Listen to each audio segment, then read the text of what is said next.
என்ன வாங்க போற? அதான் நாளைக்கு கிறிஸ்மஸ்ல ரித்துக்குட்டி வேற வீட்ல இருக்கா.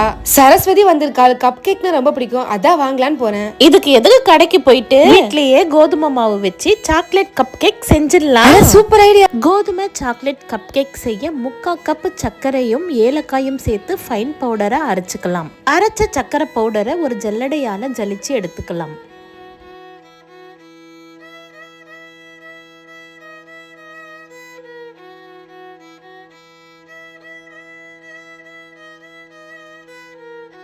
எதில் சர்க்கரையை மெஷர் பண்ணுமோ அதே பவுலில் ஒரு பவுல் வந்து கோதுமை மாவு ஜல்லடையில் ஜல்லிச்சு எடுத்துக்கலாம்.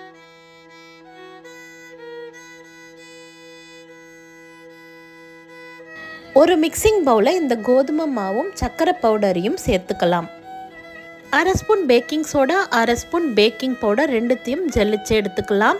ஜல்லிச்ச பேக்கிங் சோடா, பேக்கிங் பவுடர் ரெண்டுத்தையும் மிக்சிங் பவுலில் சேர்த்துக்கலாம். ஒரு 1/2 ஸ்பூன் வெண்ணிலா எக்ஸ்ட்ராக்ட் சேர்த்துக்கலாம். 3 டேபிள் ஸ்பூன் பட்டரை உருக்கிக்கலாம்.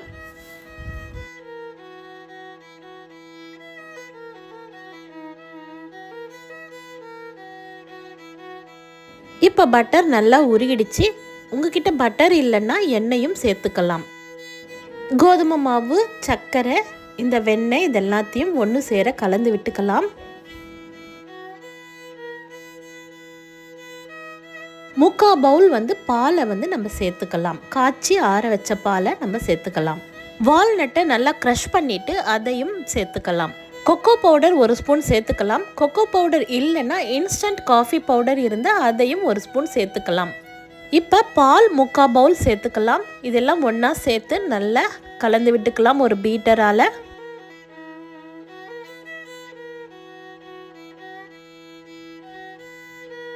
இதுக்கு டோட்டலாக ஒரு 1/2 லிட்டர் பால் வந்து தேவைப்படுது. கோதுமை மாவு, சர்க்கரை நீங்கள் எதில் மெஷர் பண்ணி எடுக்கிறீங்களோ அதே கப்பில் வந்து பாலையும் அளந்து எடுத்துக்கணும். கோதுமை மாவு 1 பங்குன்னா 3/4 பங்கு வந்து சர்க்கரை, 3/4 பங்கு வந்து பால். இது தாங்க மெஷர்மெண்ட்டு. இப்போ நல்லா நம்ம பீட்டரால் நல்லா பீட் பண்ணிக்கலாம். இப்போ சாக்லேட் சிரப் சேர்த்துக்கலாம். இது நல்லா 2 டேபிள் ஸ்பூன் அளவுக்கு நம்ம சாக்லேட் சிரப்பை சேர்த்துக்கணும். இன்கேஸ் உங்ககிட்ட சாக்லேட் சிரப் இல்லைன்னா சாக்லேட்டை க்ரஷ் பண்ணிவிட்டு பாலை சேர்த்து மெல்ட் பண்ணோம்னா நமக்கு வந்து இந்த மாதிரி ஒரு சாக்லேட் சிரப் கிடைக்கும். இப்போ சாக்கோ சிப்ஸ் வந்து நம்ம இதோட சேர்த்துக்கலாம். இது ஒரு 4 டேபிள் ஸ்பூன் அளவு சேர்த்துக்கோங்க. இப்போ சாக்கோ பவுடரும் 1 ஸ்பூன் சேர்த்துக்கிறேன். டோட்டலாக சாக்கோ பவுடர் வந்து 2 ஸ்பூன் சேர்த்துக்கணும்.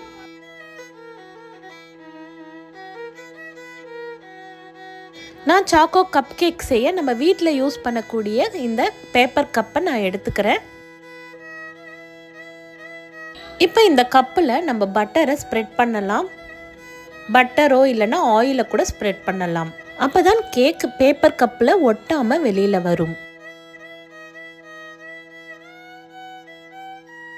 எல்லா கப்புகளிலும் பட்டர் வந்து ஸ்ப்ரெட் பண்ணியாச்சு. இப்போ பட்டர் ஸ்ப்ரெட் பண்ண அந்த கப்பில் கோதுமை மாவை அப்படி ஸ்ப்ரிங்கிள் பண்ணிடலாம். எல்லா கப்புகளிலும் அதே மாதிரி நம்ம கோதுமை மாவை ஸ்ப்ரெட் பண்ணிடலாம். இது போல் பட்டரை தடவிட்டு கோதுமை மாவை ஸ்ப்ரெட் பண்ணோம்னா நமக்கு கப்புகளில் இருந்து ஈஸியாக நமக்கு கேக் வந்து வெளியில் வந்துடும். இப்போ நம்ம மிக்ஸ் பண்ண இந்த சாக்லேட் பேட்டரை வந்து நம்ம இந்த கப்பில் ஃபில் பண்ணிக்கலாம். இதுக்குள்ள ஃபுல்லாக ஃபில் பண்ணக்கூடாது. 3/4 பங்கு அளவு ஃபில் பண்ணுறது நல்லது. நம்ம 75% தான் ஃபில் பண்ணணும். 25% கேப் இருக்கணும். அப்போ தான் வந்து கேக்கு வெந்த பிறகு ஃப்ளஃபியாக வெளியே எழும்பி வரத்துக்கு இடம் விட்டு இருக்கணும்.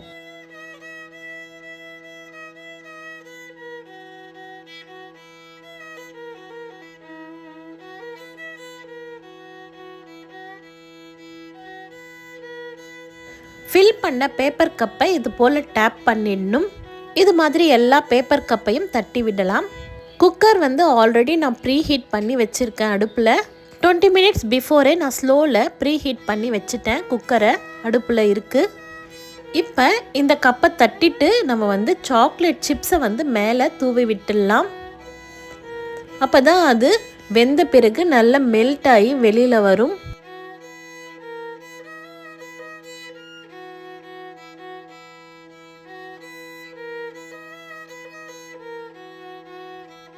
இப்போ எல்லா கப்புகளிலும் சாக்லேட் சிப்ஸையும் ஃபில் பண்ணியாச்சு. இப்போ ரெடியாக இருக்குது. நம்ம அடுப்பில் எடுத்து வச்சிட வேண்டியதுதான். இதே மெத்தடில் நீங்கள் அவனில் கூட நீங்கள் ஹீட் பண்ணலாம். நான் வந்து குக்கரில் வைக்க போகிறேன். குக்கர் ஆல்ரெடி 20 மினிட்ஸ் பிஃபோரே நான் ப்ரீ ஹீட் பண்ணிட்டேன். இப்போ அது மேலே ஒரு தட்டை வச்சிடலாம். தட்டோ ஸ்டாண்டோ ஏதோ ஒன்று வச்சுட்டு இப்போ நம்ம இந்த கப் கேக்கை நம்ம அடுக்கி வச்சிடலாம். குக்கரில் வைக்கிறதுனால குக்கர் ஸ்பாயில் ஆகிடும்னு நினைக்காதீங்க. ஸ்லோவில் வைக்கிறதுனால எந்த பாதிப்பும் குக்கருக்கு ஏற்படாது. நான் இது கடையில் மணலோ உப்போ எதுவுமே போடலை. குக்கருக்கு மேலே மூடுற இந்த லிட்டில் நம்ம கேஸ்கெட்டை எடுத்துட்டு தான் போடணும். கேஸ்கெட்டும் போடக்கூடாது, விசிலும் போடக்கூடாது. இப்படியே நம்ம மூடி வச்சிடணும். ஒரு 1 hour வேக வச்சு எடுத்தோம்னா பாருங்கள் குக்கரில் எவ்வளோ அழகாக வெந்து வந்திருக்கு கப் கேக்கு. சாக்கோ சிப்ஸ் எல்லாம் நல்லா மெல்ட் ஆகி வந்திருக்கு. டூத்பிக்கில் இப்போ நான் வந்து குத்தி காமிக்கிறேன் பாருங்கள். நல்லா உள்ளே போயிடுச்சு. இப்போ எடுத்து காமிக்கிறேன் பாருங்கள், ஒட்டாமல் வந்திருக்கு. ஸோ கேக்கு நல்லா வெந்துடுச்சு. கேக்கு நல்லா சூடாக இருக்குது. கப்பு சூடாக இருக்கிறதுனால டிஷ்யூ பேப்பர் யூஸ் பண்ணி அதை தட்டி எடுக்கிறேன்.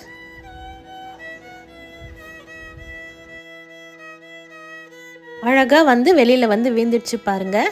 இந்த கேக்கை அப்படியே சாப்பிட்லாம், ரொம்ப நல்லா இருக்கும். மேலே சாக்கோ சிரப்பு மேலே அப்படி ஸ்ப்ரெட் பண்ணியும் கொடுத்தோம்னா இன்னும் சூப்பராக சுவையாக இருக்கும்.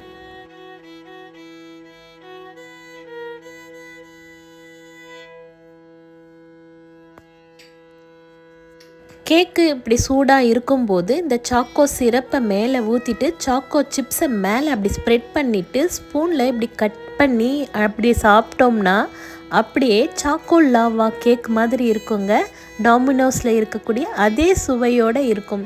இது மாதிரி நீங்கள் ட்ரை பண்ணி பாருங்கள். ரீத்தூஸ் கிச்சனை லைக் பண்ணுங்கள், ஷேர் பண்ணுங்கள். இப்போ இன்னொரு கப்பையும் தட்டி வெளியில் எடுத்து காமிக்கிறேன் பாருங்கள். வெண்ணெயை தடவுனதுனால அழகாக வெளியில் வருது.